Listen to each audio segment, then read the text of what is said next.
कही है कि जीभ जन्म से पहले आती है और मृत्यु तक बने रहती है, और दांत जन्म के बाद आते हैं और मरने से पहले ही चले जाते हैं। इसीलिए अगर लंबे समय तक यादगार बनना है तो जीभ की तरह कोमल बनिए, दांत की तरह कठोर नहीं। नमस्ते दोस्तों, मेरा नाम है आरजे कार्तिक। एक छोटी सी कहानी सुनाता हूं। भगवान गौतम बुद्ध एक बार अपने शिष्यों के साथ में विचरण करने के लिए गए, घूम रहे थे, और एक बड़े से पेड़ के नीचे उन्होंने कहा कि यहां थोड़ी देर विश्राम करते हैं। जब सारे शिष्य बैठ गए, भगवान गौतम बुद्ध वहां बैठ गए, तो उन्होंने पूछा कि क्या यहां शांति का अनुभव कर रहे हैं? शिष्यों ने कहा, हाँ, यहां सुकून मिल रहा है, अच्छा लग रहा है, खुशी हो रही है। तभी एक शिष्य ने कहा कि भगवान, मैं आपसे एक सवाल करना चाहता हूं। मेरे जीवन में बहुत दुख था, इसलिए मैं भिक्षुक बन गया, मैं आपकी शरण में आ गया, लेकिन मैं आज तक नहीं समझा कि दुख होता क्या है। भगवान गौतम बुद्ध ने कहा कि मैं तुम्हें एक कहानी सुनाता हूं, शायद तुम समझ पाओ, सब लोग समझ पाए कि दुख क्या होता है। उन्होंने कहा कि एक बार एक शहर में सेठ जी रहा करते थे, और सेठ जी का व्यापार था, अच्छा खासा चल रहा था। वो दूसरे शहरों में जाया करते थे बिजनेस के सिलसिले में। एक बार वो काम के सिलसिले में दूसरे शहर में गए। अपना काम निपटाने के बाद में थोड़ा समय उनके पास बचा तो मार्केट एक्सप्लोर करने लगे, और उन्हें एक सजावटी आइटम पसंद आ गया। बड़ा ही महंगा सा तोहफा था, उन्होंने खरीद लिया। वो महंगा सामान लेकर के वो अपने शहर आ गए, घर आ गए। उनके घर में एक नौकर रहा करता था जो बड़े सालों से उनकी सेवा कर रहा था, वफादार था। सेठ जी ने जाकर के उस नौकर को बताया कि देखो, ये बड़ा ही महंगा सा सजावटी आइटम है, सामान है, इसका ध्यान रखना, टूट फूट ना हो जाए। नौकर ने कहा, जी मालिक, आप चिंता क्यों करते हैं, सब अच्छे से हो जाएगा, आप चिंता मत कीजिए, सुरक्षित रहेगा। सेठ जी निश्चिंत होकर के अपना काम करने के लिए चले गए। इधर नौकर घर की साफ सफाई कर रहा था। गलती से, उससे, भूल से वो जो सजावटी सामान था वो टेबल पर से गिर गया। जैसे ही वो गिरा, टूटने की आवाज आई, सेठ जी दौड़ करके आए अंदर घर में, देखा तो सामान बिखर गया।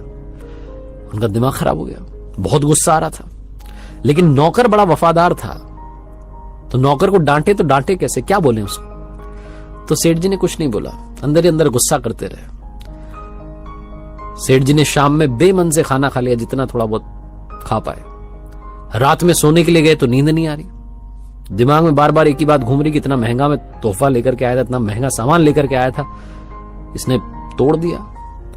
गुस्सा आ रहा कि नौकर को जाकर के डांटे, लेकिन डांट नहीं पा रहे हैं क्योंकि बड़े समय से साथ काम कर रहा है। इतनी सी छोटी सी गलती के लिए डांटना भी सही नहीं है। जब सेठ जी को नींद नहीं आ रही थी तो उठकर के अपने कमरे से बाहर आए, घर में टहलने लगे। नौकर उसी घर में रहता था। नजर पड़ी, सेठ जी की सो रहा था, खर्राटे ले रहा था। सेठ जी को और गुस्सा आया कि देखो, मेरा इतना महंगा सामान टूट गया और इसको कोई चिंता नहीं है। अगली सुबह सुबह सेठ जी को एक आइडिया आया, एक तरकीब आई। उन्होंने नौकर को बुलाया और कहा कि सुनो, मेरी बात सुनो, कल जो महंगा सा सामान तुमने तोड़ दिया, तुम्हें पता है किसके लिए लाया था? नौकर ने कहा, मालिक, किसके लिए? सेठ जी ने कहा, तुम्हारे लिए लाया था। मैं चाहता था कि तुम्हें कुछ महंगी चीज भेंट करूं। जिंदगी में मैंने तुम्हें कोई गिफ्ट नहीं दिया, तो मैंने सोचा कि मुझे सामान बड़ा पसंद आया, मुझे लगा ये सजावटी सामान तुम्हारे लिए सही रहेगा, तो मैं तुम्हारे लिए लाया था। और तुमने क्या किया, उसे तोड़ दिया। ये बोलकर के सेठ जी चले गए। नौकर का दिमाग खराब हो गया। नौकर को खुद पर गिल्ट होने लगी कि मैंने क्या कर दिया। उस रात में सेठ जी को आराम से नींद आई, लेकिन नौकर के दिमाग में पूरी रात वही बात घूमती रही कि मैंने क्या कर दिया, इतना महंगा गिफ्ट सेठ जी लेकर के आया और मैंने वो तोड़ दिया। भगवान गौतम बुद्ध ने कहा, इतनी सी कहानी थी, अब बताओ दुख क्या है? तो एक शिष्य ने कहा, भगवान, दुख एक विचार है। भगवान गौतम बुद्ध ने कहा कि बिल्कुल सही है, दुख एक विचार है जिससे आप अपने आप को जोड़ लेते हैं। सेठ जी ने जैसे उस विचार से खुद को हटाया, उस नौकर को जोड़ा, सेठ जी को आराम से नींद आई, खुशी मिली, सुकून मिला।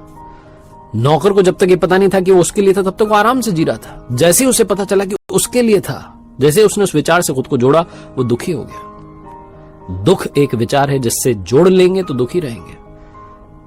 इसका सल्यूशन सिर्फ इतना सा है, ये मान के चलिए कि दुनिया में सब कुछ टेम्पररी है। जिस दिन आपने मान लिया कि कुछ पल के लिए, कुछ क्षण के लिए वो सामान, वो चीज, वो रिश्ता आपके साथ जुड़ा है, आप कम दुखी रहेंगे। तो जिंदगी में कभी दुखी हो तो ये महसूस करना कि यहां सब कुछ क्षणिक है, सब कुछ टेम्पररी है, नथिंग इज परमानेंट।